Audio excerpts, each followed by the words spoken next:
Hello fellow tankers, this is Dauntless, and today I'm going to be playing in my Tier 9 Chinese heavy tank, the WZ-111 1-4. This vehicle is probably my very favorite Tier 9 tank in the game because it's a very mobile heavy tank that has one of the biggest guns mounted on a heavy tank, which has 490 alpha damage, similar to the E-75, and it has this incredibly bouncy turret, which allows you to haul down really well and brawl it out with, other heavy tanks quite effectively if you can get into the right locations. The map today is going to be Himmelsdorf, and we are starting on the northern spawn. And I'm actually platooned here with a fellow subscriber, the Ed. He actually won my contest a few weeks back, and he's a really nice guy. I got to know him a little bit, and we decided to play together, and I had a lot of fun. So we'll jump into some pregame analysis here. You'll notice that they have some good heavy tanks. They have a Conqueror and an E-75 as well as this E-100, and this map, those heavy tanks will usually play Tank Alley. The Mouse is a red player, but because it's a Mouse and it has a lot of HP and it has really good armor, it can be a really good meat shield for the other heavy tanks to use, and it can be a very big threat because it just takes that much time to whittle down its health. On our team, we have some medium tank players here, as well as these lower tiers are all mediums, as well as my platoon. I have Ed with me in the Leopard PTA. Their team has only 2 medium tanks at the top, and the rest of them are pretty much heavy vehicles. This means that because of their heavy advantage, they're going to be pushing here, as well as they could have their tank destroyers set up here, and this is really artillery prone. Because of that, our advantage here is with our medium tanks. Because our platoon, as well as our low tier and our high tier mediums, will be able to take the hill, it'll allow us to flank around and essentially win this game. Winning the hill on Himmelsdorf is really crucial to winning the game. It doesn't always work out, but it is a good place to take, especially if you're in a mobile vehicle. So, we'll get the game started.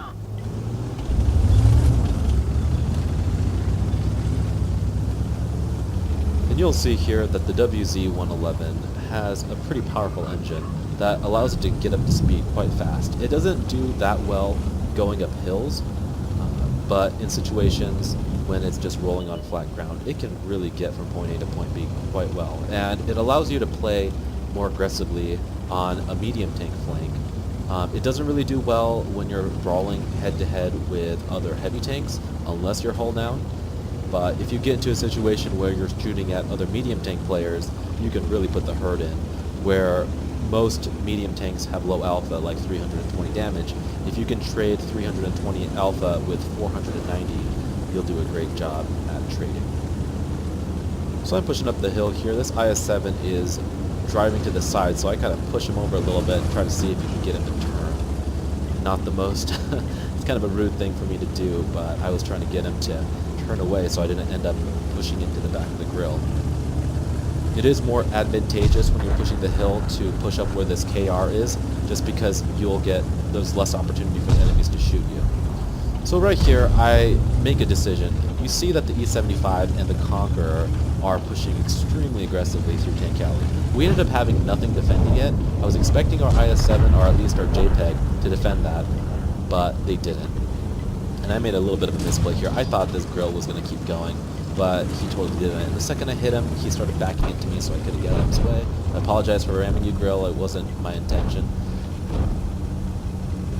But while I'm going to pop around this corner here and see if there's anything. There's not. I don't want to leave myself exposed too long, because if I do get hit, artillery might have a path up that.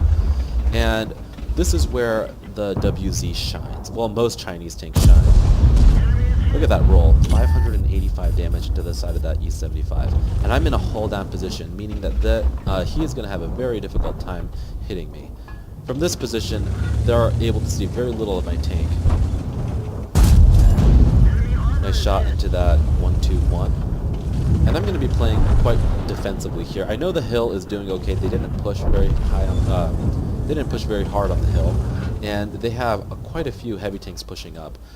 Their Mouse has yet to be lit, and I have no idea where he is, and he could just pop around the corner all of a sudden and be there.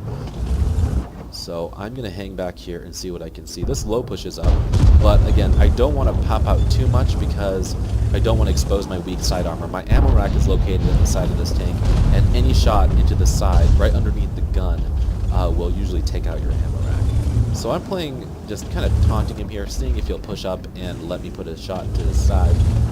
I don't want to be too much of the aggressor here, but I will take opportunities like that. This 1-2-1 pushes around. I try to cover my lower plate and angle the best I can, but he has a high penetrating gun. I push forward hoping that his poor gun depression will allow him to shoot the turret instead of my hull, but it didn't quite work out. And the Z-100 pushes around the corner. Unfortunately, my reload isn't quite fast enough to put a shot to his side. And I'm sorry, Ed, he went down to try to reset the cap, or defend the cap, I guess, and ended up getting killed. Really don't know where that shot went to the low. But really, I'm at the advantage here. I'm not forcefully fighting against any of these vehicles. I'm allowing them to come to me. I'm playing my tank's strengths, and I'm allowing them to essentially fight me on my terms.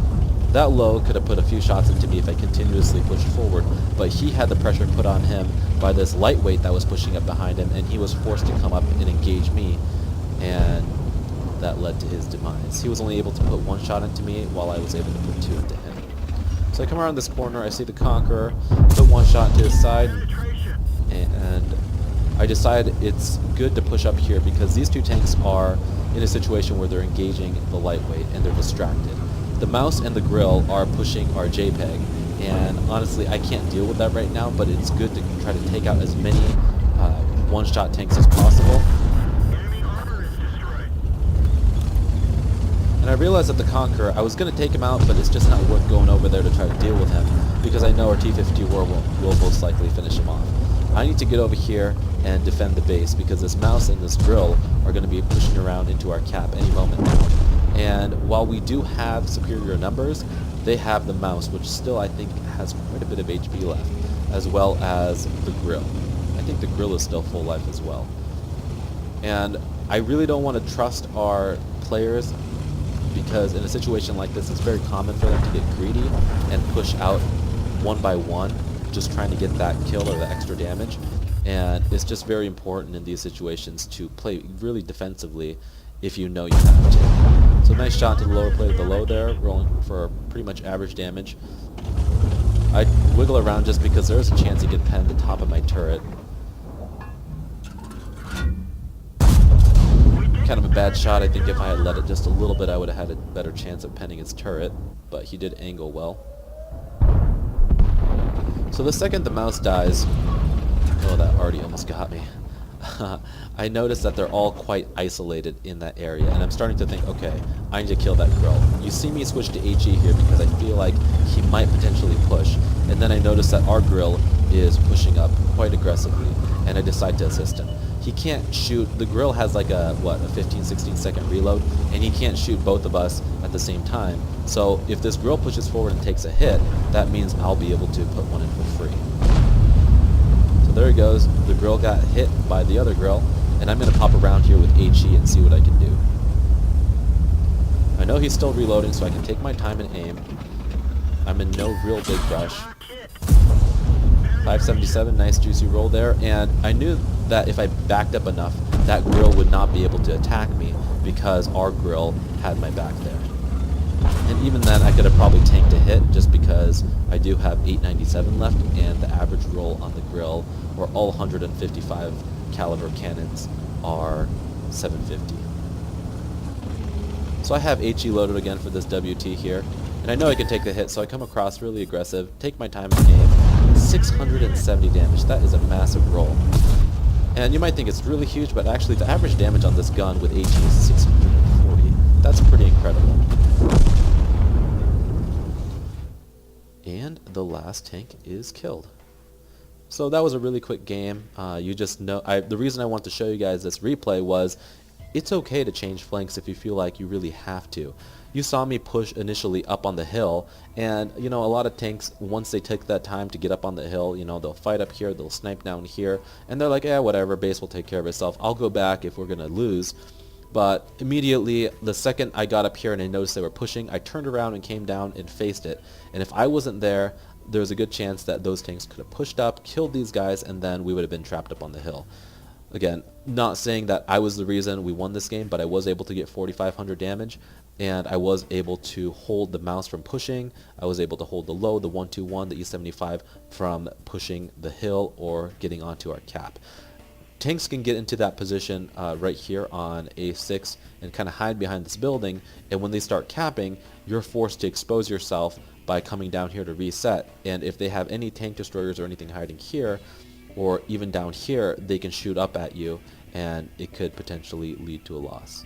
So anyway guys, I hope you liked this video. If you did, I would really appreciate it if you would give it a like, and also subscribe to my channel if you haven't already. It really helps me out. And hopefully you guys got something out of this video. Again, remember, it's okay to relocate if you feel like you need to. Just follow that gut instinct. And again, thanks for watching, and I'll catch you guys later.